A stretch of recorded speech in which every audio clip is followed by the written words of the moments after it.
컬트의 세계 편집을 내팽겨치고 드디어 보고 왔습니다. 달리는 좀비의 원조 맛집 18년 만에 돌아온 후속작 28년 후.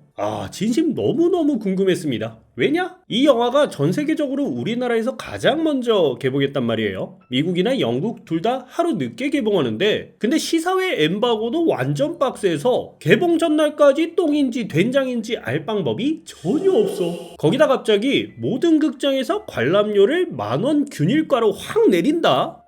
이러면 불안해지지 않습니까? 자, 그래서 오늘은 과연 28년 후가 똥이었는지 된장이었는지 스포일러를 포함해서 시원하게 있는 그대로 이야기해보겠습니다. 중반까지는 스포일러 없이 가다가 여기서부터는 스포일러 만빵입니다 언급할 테니까요, 걱정 말고 따라오시면 되겠습니다. 그럼 출발하시죠. 아이고, 컬트의 세계는 언제 만드냐? 일단 영화를 다 보고 난 후 저의 첫인상부터 이야기해보겠습니다. 딱 한 문장으로 정리하자면 모든 것이 예상 밖. 좀 많이 놀랐어요. 초반엔 내가 알던 데니 보일의 느낌으로 진행되는 것 같다가도 어느 순간부턴가 감독이 나이를 먹어서 그런가 변화가 보이네, 과감한 선택을 하네 싶은 흐름으로 가더라고요. 그러면서 머리를 딱 때리는 생각. 이 영화도 호불호는 엄청 갈리겠다. 저 같은 경우엔 일종의 기분 좋은 배신감 같은 걸 느낄 수 있었지만, 사람에 따라선 원하던 결과물과는 전혀 다른 노선에 힘이 빠지실 수도 있을 것 같았습니다. 일단 영화의 설정 자체가 꽤 의외였어요. 과거의 사건으로부터 28년의 세월이 흘렀다고 하니까 완전히 초토화된 영국, 더 나아가 썩어 문드러져가는 지구의 모습을 보여줄 줄 알았는데, 근데 그건 또 아니야. 사태가 더 커지기 전에 영국을 완전히 봉쇄했고, 그 안에서 살아남은 생존자들은 각자의 방식으로 살아나간다. 그렇게 28년이 흘렀다. 요 정도로 설정을 잡았더라고요. 맞다. 딱 요 지점에서 전작을 안 보신 분들은 이런 생각이 드실 텐데, 1, 2편을 보지 않았는데 학습이 필요한가요? 더 깊은 몰입감을 위해 1편 정도는 보면 좋지만, 기본적인 설정을 제외하곤 이어지는 인물이나 서사가 없기 때문에 이런 일이 있었다 정도만 알고 보셔도 충분한 영화였습니다. 2편의 경우 감독 스스로도 캐논이 아니다 라고 선을 그었기 때문에 2편은 완전히 제외해버려도 되고요. 암튼 이런 설정도 놀라웠는데, 그보다 더 놀라웠던 건 영화의 흐름과 템포의 변주였습니다. 전작이 아포칼립스 사회 속 인간들의 욕망과 광기에 초점이 맞춰져 있었다면, 이번 영화는 그에 더해 성장과 희망의 코드를 녹여냈더라고요. 그러다 보니 재난 블록버스터보다는 감성적인 아트하우스 성격의 영화로 느껴질 수도 있었는데, 지금 다시 생각해보니까 저에게 있어선 변주보다는 확장의 개념이라는 게 더 맞는 표현일 것 같기도 하네요. 영화가 좀비와 재난, 인간들의 욕망이라는 소재를 유지하면서 개인의 성장과 서정적인 흐름까지 담아내려 하다 보니 참 말이 신기하죠? 좀비 영화에다가 감성 영화. 그러다 보니 영화의 구조가 자연스럽게 1부와 2부로 나뉘는 듯한 인상을 받았습니다. 자, 지금부터 이 1부와 2부 격의 내용을 중심으로 챕터를 나눠서 이야기해 볼 건데요. 딱 지금부터 스포일러 있고요. 결말까지 달려보도록 하겠습니다. 영화는 시작부터 정확히 중반까지 우리가 기대하던 좀비 아포칼립스물의 흐름을 착실하게 따라갑니다.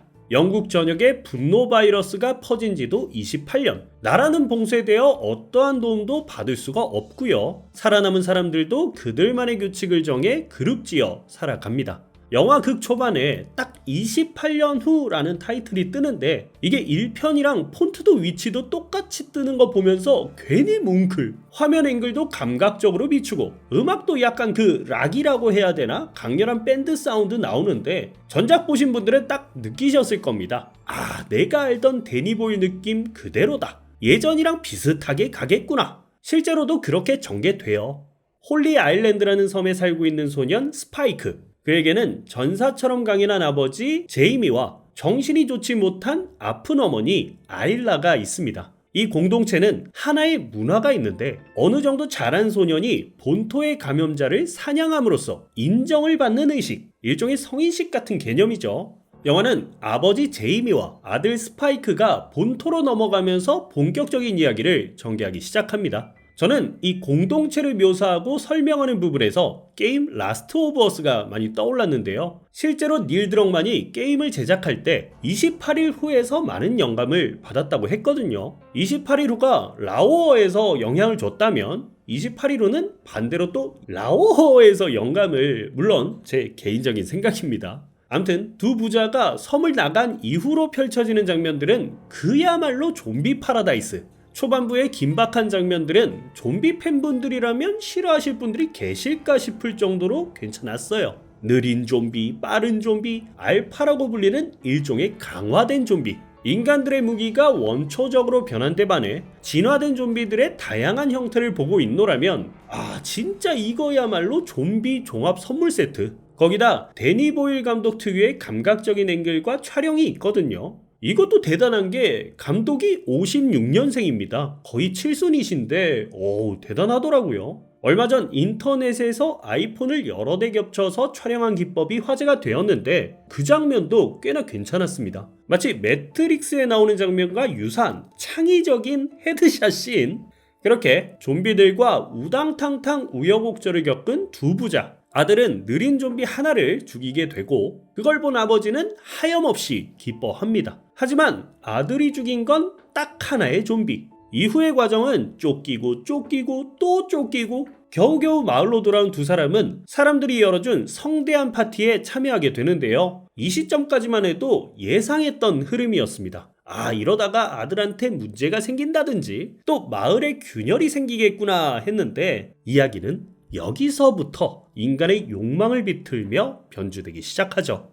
그날 밤 파티에서 제이미는 사람들에게 아들의 무용담을 늘어놓기 시작합니다. 우리 아들이 좀비의 목을 화살로 관통했다. 모두들 쓰러져 나갔다. 그런 아버지를 보며 고개를 젓는 아들 스파이크. 아무래도 아버지의 허풍이 싫기도 했겠죠. 그러다가 파티장 뒤편에서 아버지의 또 다른 얼굴을 마주하게 됩니다. 바로 다른 집 유부녀와 밀회를 나누고 있던 아버지의 더러운 모습. 그 순간 소년의 마음에는 균열이 생겼을 거예요. 엄마를 간호하며 헌신적이던 아버지, 자신을 위해 목숨까지 걸던 믿음직한 아버지. 하지만 지금 눈앞에 있는 건 더러운 욕망에 눈이 먼 거짓말을 일삼는 낯선 남자. 자, 여기까지가 딱 영화의 절반입니다. 갑자기 이야기가 더러운 쪽으로 흥미로워지죠. 제 생각엔 여기까지는 특별히 호불호는 없을 것 같습니다. 좀비들의 기괴하고 흉폭한 모습에 더해 의외의 아름다운 장면, 스파이크가 꿈을 꿀 때 보이는 판타지적인 요소라든지 오로라라든지 까마귀 떼라든지 볼거리 자체는 아주 훌륭한 전반부였다. 이대로만 간다면 물건이 될 수도 있다고 생각을 했는데 그런데 말입니다. 아침이 밝았고 아들은 아버지에게 묻습니다. 엄마는 어디가 아픈 거야? 고칠 수는 없어? 전에 말한 켈슨이란 사람은 의사라며. 이미 마음이 돌아선 스파이크. 그제서야 아버지 제이미는 진실을 털어놓습니다. 켈슨은 괴인이야. 마을을 나갔다 돌아오지도 않았고 예전에 그를 발견했을 때 이미 정상이 아니었어. 그 말을 듣던 스파이크는 쐐기를 박습니다. 아빠는 엄마가 죽었으면 좋겠지. 그리고 그 유부녀랑 순간 날아오는 건 아버지의 손찌검. 스파이크는 칼을 들이밀며 아버지를 내쫓고 곧장 사람들의 시선을 돌려 아픈 엄마를 데리고 몰래 마을을 빠져나옵니다. 엄마 생각하는 건 좋은데 이 너무 무서운 효심 아니냐? 이 선택, 누군가는 빌런 짓이라고 하실 수도 있는데 스파이크 입장에서 생각해보면 이해가 되기도 하거든요. 아빠한테 배신당하기도 했고 좀비도 한번 맛봤고 엄마를 고칠 수 있을지 모른다는 희망까지 생겼으니까요. 여기서부터 영화는 진한 감성이 더해진 두 모자의 여정으로 이어집니다. 엄마는 뇌로 전이된 암으로 정신이 오락가락하고 아들을 아빠로 부르기도 하며 불안한 상태. 그렇게 위태로운 두 사람의 로드무비가 이어지고 여기서 저는 인간의 광기에 더해 인간의 희망 내지는 인간다운 가치의 증명을 읽어낼 수 있었거든요. 불쑥 등장하는 에리크라든지 모성애가 담긴 생존 본능이라든지 전반부가 인물의 추락을 그렸다면 후반부는 상처를 껴안고 천천히 올라오는 과정, 일종의 성장담으로 느껴졌습니다. 그리고 결정적인 장면이 등장하는데 아까 말했던 강화된 스테로이드 좀비 알파의 출산 장면. 이건 저도 좀 놀랬습니다. 기차 안에서 출산 중인 알파와 마주친 두 모자. 아일라는 본능적으로 아기를 받는데요. 놀랍게도 그 아이는 멀쩡한 인간이었고 급하게 아들에게 말합니다. 스파이크, 칼로 탯줄을 잘라. 그리고 꺼낸 칼은 바로 아까 아버지에게 들이밀었던 그 칼. 저는 이 장면에서 이상하게 희망의 코드를 읽을 수 있었습니다. 좀비나 인간을 찌르는 증오의 칼이 아닌 새 생명의 탄생 앞에 탯줄을 자르는 희망의 칼.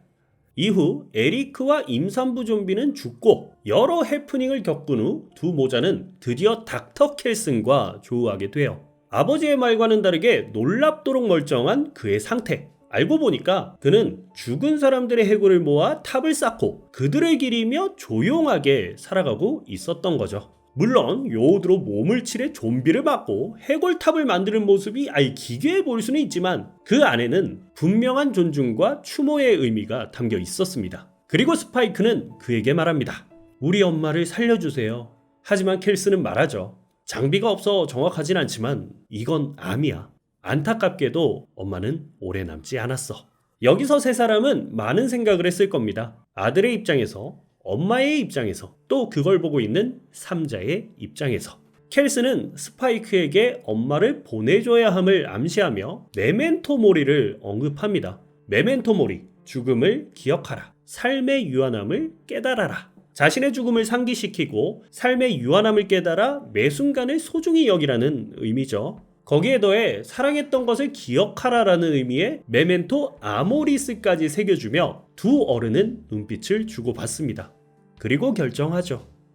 스파이크를 재우고 어둠 속으로 사라지는 아일라와 켈슨. 그리고 시간이 좀 흘러 아일라의 두개골을 들고 온 켈슨. 스파이크에게 해골탑 가장 좋은 자리에 엄마의 두개골을 놓아달라고 말합니다. 이 장면이 정서적으로 좀 이해가 안 되시는 분들도 계실 거예요. 사랑하는 두 사람을 저렇게 갑자기? 너무 잔혹한데? 하지만 저는 켈슨과 아일라가 서로를 또 아들을 위해 희생한 선택이라고 느껴졌어요. 켈슨의 입장에선 결국 그녀를 구원할 방법이 이거밖에 없다는 것을 깨달았을 거고요. 엄마 입장에서도 이런 몸으로 함께 다니는 것이 아들을 죽음으로 내몰 수 있다는 걸 알았을 겁니다. 그래서 죽음으로 스스로를 내어주고 우리가 사랑했음을 기억하자, 그런 메시지를 새겨주려 노력했던 거죠.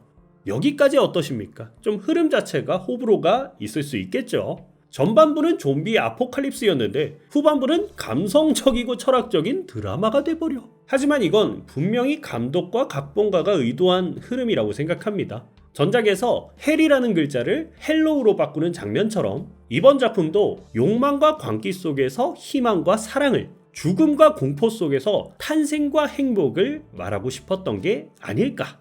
이후 전개도 좀 있는데 스파이크는 아기를 데리고 마을로 돌아갑니다. 하지만 아이만 남겨두고 다시 좀비들이 있는 본토로 떠나는 모습을 보여주며 후속작을 암시하죠. 마을에 남겨진 아빠, 마을을 떠난 스파이크, 그리고 좀비에게서 태어난 인간 아기, 거기에 더해 마지막에 등장한 정체불명의 새로운 세력까지. 감성적으로 가다가 이런 말하기 뭐하지만 마지막 세력의 등장, 의상꼴 보니까 이 데니보일 똘끼 아직 안 죽었더만요. 오색찬란 오도방정. 후속작에 이 인간들 어떻게 등장할지도 모르겠어. 자, 이제 마무리합시다. 전혀 예상 밖의 결과물을 맛봤지만 그 맛이 썩 괜찮아서 만족스러웠던 영화 28년 후. 물론 저는 이렇게 생각했지만 많은 분들의 호불호가 갈릴 만한 영화란 거 확실하게 깨닫고 있습니다. 그러고 보면 스케일을 더 키우지 않고 영국으로 한정 지은 것도 적은 예산 맞춘 것도 있겠지만 후속작 다 생각해가지고 설계한 이유도 좀 크겠어요. 아무튼 뭔 이야기 하다 말았냐. 이 영화야말로 여러분들이 어떻게 보셨을지 너무너무 궁금합니다. 댓글로 남겨주신다면 제가 하나하나 다 읽어보고 무릎 탁 치면서 한 수 배우도록 하겠습니다. 많은 댓글 부탁드려요. 오늘 영상은 여기까지입니다. 영상 즐거우셨거나 도움이 되셨다면 구독과 좋아요 한 번씩 꼭 좀 부탁드리고요. 저는 내팽겨친 컬트의 세계 은능 만들어서 다시 돌아오겠습니다. 요거 보시고 컬트의 세계 좀비 특집 위에 카드 보이시죠? 딱 봐주시면 너무 행복하게. 아무튼 감사합니다. 다음 영화에서 어떤 좀비가 나올까? 내가 이 출산 좀비를 다 봤어. 멀쩡한 애 낳는 좀비. 애 낳는 좀비는 본 적이 있지만 사람을 낳는 좀비는 처음이다.